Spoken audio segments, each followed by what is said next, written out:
नमस्कार साथियों, आज की जो मेरी कहानी है वो है संतों के वचन। संतों के वचन यानी कि संतों के वचन में कितनी ताकत होती है, कितने महत्वपूर्ण होते हैं, उनका कितना गूढ़ मतलब होता है, वही इस कहानी में बताया गया है। एक संत महात्मा थे, उनके पास कुछ सेवक वगैरह भी थे जो उनकी सेवा किया करते थे। तो एक बार एक सेवक की बहन की शादी थी, तो उसने गुरुजी से जाकर कहा, महाराज मेरी बहन की शादी है अगले महीने, तो मैं अगले 10 दिनों में मुझे छूट चाहिए होगा, मुझे घर जाना होगा, तो मुझे आप इजाज़त दीजिएगा, मैं 10 दिन बाद में घर जाना है मुझे। तो गुरुजी ने कहा, ठीक है बेटा, तुम्हारी बहन की शादी है, तुम्हें रोकेंगे तो नहीं हम, तुम जा सकते हो। लेकिन उसने कहा, गुरुजी अगर आप भी चलते तो बड़ा अच्छा होता। तो गुरुजी ने कहा, बेटा देखो, हमारा तो जाना पॉसिबल नहीं है, मतलब हम तो जा नहीं पाएंगे। इस बीच गुरुजी, उस सेवक ने गुरुजी को कुछ इस तरह से देखा कि शायद गुरुजी उनकी कुछ मदद कर दें, शादी वगैरह की तमाम में कुछ सेवा, कुछ भेंट वगैरह दे दें। तो गुरुजी ने उस चीज़ पर ध्यान नहीं दिया और चले गए। आखिर वह दिन नज़दीक आ गया जब उसको जाना था, तो उसने सेवक ने कहा, गुरुजी कल सुबह जाऊँगा, मैं कल सुबह निकल जाऊँगा। गुरुजी ने कहा, ठीक है बेटा, तुम चले जाना। सुबह हो गई, वह सेवक जाने लगा, तो गुरुजी ने उसे एक पैकेट में, थैले में 5 किलो अनार दिए और कहा, ले जा बेटा, भगवान तेरी शादी, तेरी बहन की शादी ऐसी धूमधाम से करेंगे जैसे किसी राजा की बेटी की शादी हो। सारा शहर उस शादी को हमेशा याद रखेगा काफ़ी समय तक कि इतनी धूमधाम से किसी की शादी हुई है, जाओ ले जाओ। जब वो जाने लगा तो गुरुजी ने उसके साथ 2 सेवक और दे दिए कि जाओ तुम भी साथ चले जाओ, उस लड़की वाला परिवार का घर है, बेटी का घर है, शादी है, तो काम वाम करना होगा, तो काम वाम कर लेना वहाँ पर। 2 सेवक साथ और चले गए।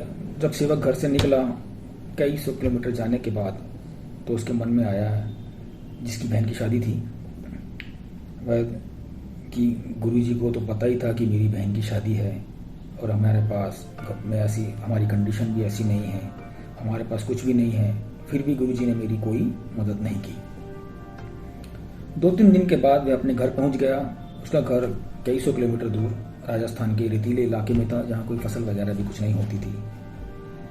संयोग से वहाँ के राजा की लड़की बीमार हो गई थी। तो वहाँ जो राजवैद्य जी थे, उन्होंने कहा कि इस लड़की को का इलाज नहीं हो पा रहा था। तो वैद्य जी ने कहा कि भाई इसे तो मैं दवाई बूटी देता हूँ, ये दवाई है, लेकिन इसे सिर्फ अनार के साथ दी जाएगी, अनार के साथ देने पर ही ये असर करेगी। अब उस रेगिस्तान में अनार का पेड़ कहाँ से हो, कहाँ से अनार का फल मिले। अब राजा की लड़की थी, राजकुमारी को ठीक कर होना जरूरी था, तो उन्होंने कहा, भाई कैसे किया जाए, अनार का फल तो चाहिए, अनार चाहिए होगा, यहाँ इतने रेगिस्तान में कहाँ अनार मिलेगा। तो राजा ने बोला मंत्री को कि जाओ भाई शहर में मुनादी करा दो, अगर किसी के पास अनार है तो राजा उसे बहुत ही इनाम देंगे। इधर मुनादी वाले ने शहर में, गांव में आवाज़ लगानी शुरू कर दी कि अगर किसी के पास अनार है तो जल्दी आ जाओ, राजा को अनारों की सख्त ज़रूरत है। जब यह आवाज़, मुनादी वाले की आवाज़ की राजा को अनारों की ज़रूरत है, उन सेवकों के, संत के सेवकों के कानों में पड़ी, तो वह सेवक उस मुनादी वाले के पास गए और कहा कि हमारे पास अनार हैं, हमें राजा जी के पास ले चलो, हम उन्हें अनार दे देते हैं। राजा जी को अनार दिए गए, अनार का जूस निकाला गया और लड़की को दवाई दी गई, लड़की ठीक हो गई।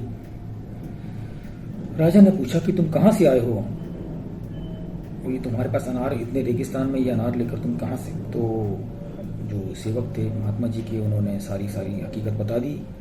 तो राजा ने कहा कि ठीक है, तुम्हारी बहन की शादी मैं करूँगा। राजा ने हुक्म दिया कि शादी ऐसी होनी चाहिए कि लोग यह कहें कि यह राजा की लड़की की शादी है। सब बारातियों को सोने चांदी के गहने उपहार दिए गए। बारात की सेवा जो थी बहुत ही अच्छे तरीके से की गई। लड़की के माँ बाप को भी, लड़की को दान दहेज भी खूब दिया गया। लड़की के माँ बाप को भी राजा ने बाद में जमीन जायदाद और एक आलीशान मकान बना कर दिया और बहुत सारे रुपए पैसे भी दे दिए, गाय भैंस बकरा जो है काफ़ी कुछ राजा ने उनको दिया। लड़की भी राजी खुशी विदा होकर चली गई। अब वो सेवक सोच रहा था कि गुरुजी की महिमा गुरु ही जाने, हम ना जाने गुरुजी के बारे में क्या क्या सोच रहे थे, और गुरुजी ने तो कितनी दूर की सोच रखी थी हमारे बारे में। वह काफ़ी शर्मिंदा था अपनी सोच के ऊपर और गुरुजी को बार बार प्रणाम कर रहा था। कहा रहा था कि गुरुजी के वचन थे, याद कर रहा था गुरुजी के वचन अपने, कि गुरुजी के वचन थे कि जा बेटा तेरी बहन की शादी ऐसी होगी कि दुनिया देखेगी। तो वो सोच रहा, संतों के वचन जो होते हैं हमेशा सच ही होते हैं। तो इस कहानी की बात जो आती है शिक्षा की बात, तो शिक्षा हमारी यही है इससे, संतों के वचन के अंदर जो ताकत होती है ना, उसे हम नहीं समझ पाते हैं। जो भी वह वचन मुंह से बोलते हैं वह सिद्ध हो जाता है।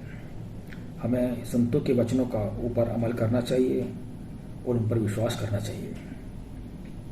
ना जाने कोई संत मौज में आकर क्या कह दे और कब हम राजा से रंग से राजा बन जाएं और हमारी जिंदगी पलट जाए।